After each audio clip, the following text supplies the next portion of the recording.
Bonjour à tous, bienvenue dans cette nouvelle édition de Tchad Info. Voici les titres de l'actualité. Les travailleurs tchadiens ont célébré ce 1er mai la journée mondiale du travail, une journée marquée par des manifestations à la place de la nation, l'occasion pour les travailleurs de revendiquer des meilleures conditions de vie et de travail. L'artiste Mandargué annonce une tournée culturelle de sensibilisation pour promouvoir la paix dans les provinces du pays. Cette manifestation culturelle entre dans le cadre de la célébration de ses 30 ans de carrière.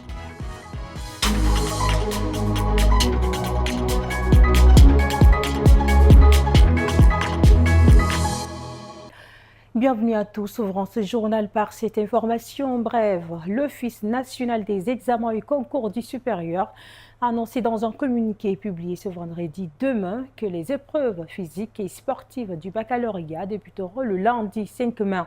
L'Office met en garde les candidats contre toute communication ou tentative de négociation qui viserait à leur soutirer de l'argent. En conséquence, l'ONEX appelle l'ensemble des candidats à faire preuve d'une vigilance absolue face à toute sollicitation financière en lien avec les épreuves physiques et sportives du baccalauréat. Je le disais, la Confédération indépendante des syndicats du Tchad a célébré ce 1er mai la fête du travail sous le thème « Dialogue social, droit des travailleurs vers une société équitable ». Présidée par le ministre de l'Éducation nationale et de la promotion civique, cette commémoration a réuni des représentants des syndicats, des autorités publiques et des travailleurs des divers secteurs. Foucault Babsolon, Bellasmi Manuel.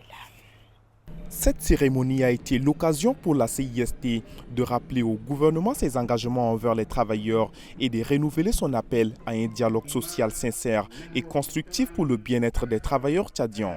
Le SG de la CIST a exprimé des préoccupations concernant la cherté des vies, les conditions de travail des enseignants et la nécessité d'une application intégrale du pacte social. Malgré la patience des travailleurs, malgré leur bonne foi, le gouvernement continue de fermer les yeux sur certains points. Malgré nos appels répétés, l'injustice persiste. Et les faits sont là, indiscutables.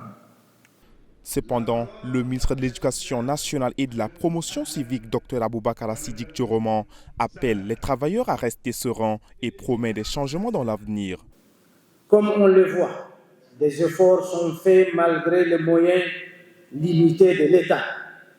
Concernant les autres revendications, telles que le rappel des effets financiers liés aux avancements et reclassements, l'accumulation des arriérés de salaire et des pensions, des retraites, le paiement des indemnités et des primes des enseignants, le paiement des arriérés de transport, elles trouvent leurs solutions dans l'application du pacte social. Cette commémoration a servi de plateforme pour exprimer les préoccupations des travailleurs et promouvoir des actions concrètes en faveur de l'amélioration de leurs conditions de vie et de travail. Dans le même siège, tout travail mérite d'être reconnu. À l'occasion de la célébration de la fête du travail, la rédaction de Tchad Info met en lumière l'exploit d'une jeune femme, Yvonne, 25 ans, étudiante et épouse, brise les stéréotypes et se lance dans la fabrication des cercueils. Ce métier, considéré comme tabou par beaucoup, est une source de revenus pour la jeune étudiante. Suivez son portrait. Sur la route qui mène au gouvernorat, un bruit peu connu résonne parfois. Celui des marteaux frappant du bois. Derrière cet atelier discret, une figure surprenante, Sarlami Adoki Yvonne. Elle a 25 ans, est étudiante mariée et fabrique des cercueils. Dans un secteur encore très masculin, Yvonne casse les codes. Chaque jour, après les cours, elle rejoint son petit atelier pour concevoir des cercueils avec soin. Une passion, mais aussi un moyen de financer ses études et de soutenir sa famille. Ce n'est pas seulement fait pour les hommes et le travail également n'est pas parce que je dois travailler, parce que quelqu'un m'oblige, non, mais il faut falloir que toi, une personne normale et digne, tu dois travailler. Il faut se sacrifier pour gagner son pain. Son mari, dit-elle, est son premier soutien. Il l'accompagne dans son choix de vie malgré les regards et les clichés. Son ambition, agrandir son atelier, former d'autres jeunes filles et pourquoi pas créer une entreprise funéraire complète. Yvonne fait partie de cette génération de femmes tchadiennes qui osent malgré les obstacles.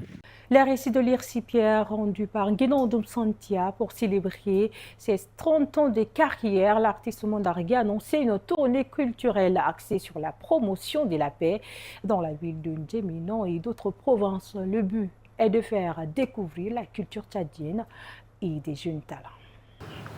Lors de cette célébration des carrières, l'objectif sera de mettre en lumière les réalisations durant tous ces parcours. C'est pourquoi un accent particulier sera mis sur les réalisations professionnelles de l'artiste et de 2 compagnies précitées. Cette célébration sera aussi une opportunité de réseautage, mais également une façon d'obtenir des conseils et de favoriser la réalisation des liens qui soutiendront les projets artistiques futurs de la compagnie artistique. Hors de nos frontières à présent, liberté de presse en déclin à l'échelle mondiale en 2024. D'après Reporters sans frontières, l'ambassadeur des États-Unis sollicite la libération des opposants détenus au Soudan du Sud, conflit dans la région orientale de la RDC. Un projet préliminaire d'accord de paix attendu ce vendredi à Washington. Voici les principaux sujets abordés dans l'actualité internationale. Kim Emedolinas. Au classement mondial de la liberté de la presse, selon Reporters sans frontières, on enregistre un recul généralisé des conditions de travail des journalistes et de l'accès à une information indépendante de qualité pour le public à l'international. La moitié de 180 pays du classement sont dans le rouge, donc en situation difficile voire très grave, un niveau critique inédit selon le Reporters sans frontières. Les principales entraves à la liberté de la presse, facteurs sécuritaires, politiques et économiques. Et puis l'ambassadeur américain au Soudan du Sud, Michael Adler, a réitéré l'appel des États-Unis à ce que le vice-président Riek Machar ainsi que les autres figures d'opposition actuellement en détention soient libérés. Les États-Unis, grand soutien du Soudan du Sud, notamment depuis son indépendance en 2011, ne cachent pas leur frustration face à l'échec des responsables sud-soudanais à mettre en œuvre l'accord de paix en 2018. Pour finir, une nouvelle étape est attendue ce vendredi 2 mai 2025 à Washington.